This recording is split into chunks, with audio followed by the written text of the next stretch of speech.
Olá, tudo bom? Eu estou aqui com a Alessandra. Boa noite a todos, a todas. E ela vai falar sobre um assunto muito sério, mas antes, porém, sabe o que acabou de acontecer? Mais um jovem tirou sua vida nesse exato instante. É uma média de 36 por dia, só aqui no Brasil. É um índice absurdo sobre o suicídio. Nós vamos falar sobre suicídio. Inclusive, a própria ONU, eu fiz uma colinha aqui, a ONU não, a OMS, a Organização Mundial da Saúde, hoje diz que o suicídio é a segunda maior morte entre os jovens em todo o Brasil. É uma coisa muito séria. Por essa razão que eu trouxe aqui a Alessandra. Ela é psicóloga, terapeuta, especializada nessa área de suicídio, né? Sim. Muito estudiosa. Então, olha, eu vou deixar toda a palavra com você e depois eu tenho aqui umas perguntas para fazer, eu vou deixar mais conforme vai passando, né? Então, em primeiro lugar, vamos falar o seguinte, vamos falar sobre a garotada, porque hoje muitos jovens entre a faixa etária de 15 e 20 anos, mais ou menos, ou é diferente? Então, na verdade, eu gostaria de começar esse vídeo chamando para um fato muito importante. À vontade. Hoje, não é só o adolescente que se suicida. Temos uma faixa etária que compreende crianças que estão começando a entrar nesse mundo do suicídio muito precocemente. Assim como os adultos de uma faixa etária mais avançada, 70 e poucos anos. Já as crianças, você diz a partir de que idade? Tem desde 5 anos até 8, 9, 10. Que absurdo, 5 anos. Sim. E com certeza essas crianças também são influenciadas por vários jogos que as convidam para participarem de um desafio. E muitas vezes esse desafio, ele é um chamado para o suicídio. Como aquela antiga baleia azul? É, e hoje temos a boneca Momo, que é uma boneca que ela é tenebrosa, ela é horrorosa, mas ela também faz um chamado para um desafio. E aí, chegando na última etapa, a criança muitas vezes se vê sem uma alternativa e acaba procurando suicídio. Então, temos um número hoje muito grande de crianças também, não são mais só jovens entre 15 e 20. Então, as escolas estão muito preocupadas, porque junto ao suicídio nós temos a questão do bullying, temos a questão da violência doméstica e sexual. E violência doméstica é ainda inacreditável, né? Sim, né? Porque a violência também leva essa criança muitas vezes a buscar o suicídio. Ou um bullying também. Sim. Né?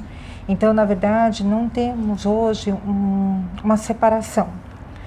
Então, tudo isso faz com que o desespero daquela alma se torne, naquele momento, a única solução ao suicídio. Por isso que é importante ficarmos atentos, né? Como que as crianças brincam, quem brincam com as crianças, como que essas crianças se desenvolvem na escola, porque tudo isso também vai contar uma propensão ou não ao suicídio.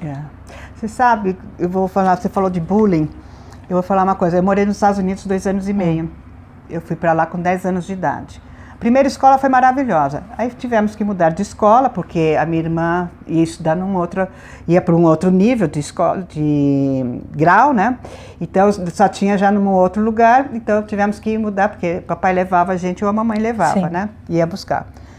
E nessa segunda escola eu sofri muito bullying, mas muito bullying mesmo, foi assim a ponto de não aguentar. E eu cheguei para o meu pai e falei, papai, como nós vamos voltar de todo jeito para o Brasil, eu não quero mais ir para a escola. Meu pai achando que era preguiça minha, né? E eu falei assim, não aguento mais a gozação. Aí papai achando que fosse preguiça, que eu queria ficar só em casa, meu pai falou assim, tudo bem, você quer ficar em casa, você fica. Só que você não vai sair de casa, você só vai ficar em casa. Eu falei, papai, tudo bem, não tem problema não, mas eu não vou mais para a escola. Quantos anos você tinha nessa época? 11 anos. 11 anos. Eu lembro direitinho das crianças que faziam bullying. Eu cheguei a um dia, assim, tinha uma outra menina do meu lado e chegou uma turminha querendo, assim, tipo, ameaçar a gente e tal. Aí, o meu reflexo, porque eles estavam mais para cima dela nesse momento, né? O meu reflexo foi dar um tapa na cara do garoto. Na hora que eu dei o tapa na cara do garoto, eu levei um susto, que eu falei assim, meu Deus do céu, agora eu tô frita. Agora já era. Aí veio uma outra, que ela era mexicana, ela veio pra cima de mim e falou assim, I'm gonna kick your ass after school. Você sabe o que é isso, né? Eu vou te pegar depois da escola. Ou seja, terminando a aula, eu vou te pegar pra te bater. E aí pronto, né? Eu já fiquei apavorada. E parei de ir na escola. Parei. Meu irmão foi levar o meu livro para a escola, né, para devolver meu livro de matemática, e perguntaram para ele por que eu não estava indo, que eu não iria mais. Aí meu irmão explicou. Aí o diretor mandou me chamar na escola, que aí o diretor falou com a classe, repreendeu a classe toda e mandou me chamar, pediu desculpas e falou que isso não poderia acontecer e que se continuasse acontecendo era para eu falar para ele. Então, é uma coisa assim que acontece, mas as crianças não vão nunca para um professor, para um diretor, querer resolver esse problema de bullying. Então, eles preferem realmente fugir. Então, se olharmos para essa questão, estamos falando de muitos anos lá atrás. Sim, muitos anos. Isso foi em 69. Então, olha quantos anos, né? Já existia, hoje, né? O bullying, ele está muito mais perverso, ele está muito mais perigoso. Então, o bullying sempre existiu. Na verdade, é um nome bonito até para nomear o que vem acontecendo, mas ele sempre existiu. Só que hoje a perversidade faz com que essa criança ou adolescente entre numa situação muito mais delicada. A autoestima fica muito pequena, o rebaixamento em relação ao outro se torna muito intenso. Eu já não sei mais qual é o meu lugar naquele espaço, principalmente dentro de uma escola ou de um clube, né? Então, assim, tudo isso faz com que o adolescente comece a se questionar. Por que eu existo? Para que eu estou aqui? Então é melhor muitas vezes não estar aqui. Eu não faço falta. Ninguém vai sentir a minha falta. Então é melhor ir embora. E aí comete o suicídio. E aí muitas vezes pode, sim, ou cometer o suicídio, ou anterior a isso são os pensamentos ou ideações suicidas, como nós falamos. Né? Então, assim, no consultório eu vejo, por exemplo, eu atendo várias idades e uma dessas idades chegou semana passada falando, para que eu estou aqui? Para que eu existo? Eu não tenho amigos, eu não tenho namorada, eu vou mal na escola, ninguém gosta de mim. Então, para que eu estou aqui? Pensa bem, se eu morrer, ninguém vai sentir a minha falta. E se a gente olhar, é uma pessoa incrível, uma pessoa que tem todo um futuro próspero aí, mas não consegue se enxergar.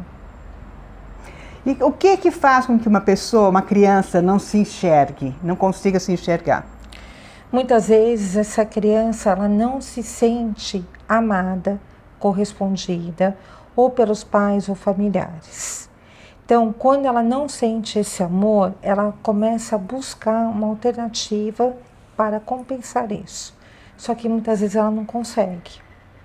Se eu não consigo compensar, eu começo a entrar numa questão que chama complexo. Então, é como se eu abrisse uma mala e fosse depositando nessa mala tudo aquilo que não é legal. Só que eu acabo vivendo em função disso. E aí isso pode gerar toda uma situação que futuramente, e esse futuro hoje é um futuro muito próximo mesmo, acabe desenvolvendo ou um baixo limiar para frustração, uma questão de usar drogas, álcool. Então eu começo a me envolver com gente que não é legal. Algumas pessoas vão ganhando um espaço muito grande na minha vida porque eu não consigo me colocar. Então agora, isso você atribui a causa maior, culpa dos pais?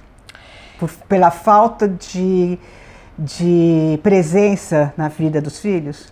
Então, na verdade, Vivi, são 2 fatores. Né? Assim, todos os relacionamentos, você tem 50% e eu tenho 50%. Claro que o fato de hoje meus pais trabalharem muito, muitas vezes chegam cansados, muitas vezes não têm paciência para sentar, brincar. Isso colabora para que aquela criança se desenvolva de um jeito não muito legal. Mas não é só culpa deles, tá? Né? É um conjunto. Agora, claro que assim, pais que são muito permissivos, essa criança ela nunca ouviu um não. E o não, ele é importante, porque ele vai ressignificando a história de vida. Então, se eu recebo um não hoje, futuramente eu vou conseguir trabalhar com esse não. Mas se eu nunca recebo um não, eu não sei o que é isso. E aí o meu limiar para a frustração é 0. Certo. Então não são só os pais, é um conjunto. Eu vou dar uma pausa. No próximo bloco nós vamos continuar. Eu vou fazer uma pergunta daqui das pessoas que me mandaram e aí eu volto a falar com vocês, tá bom?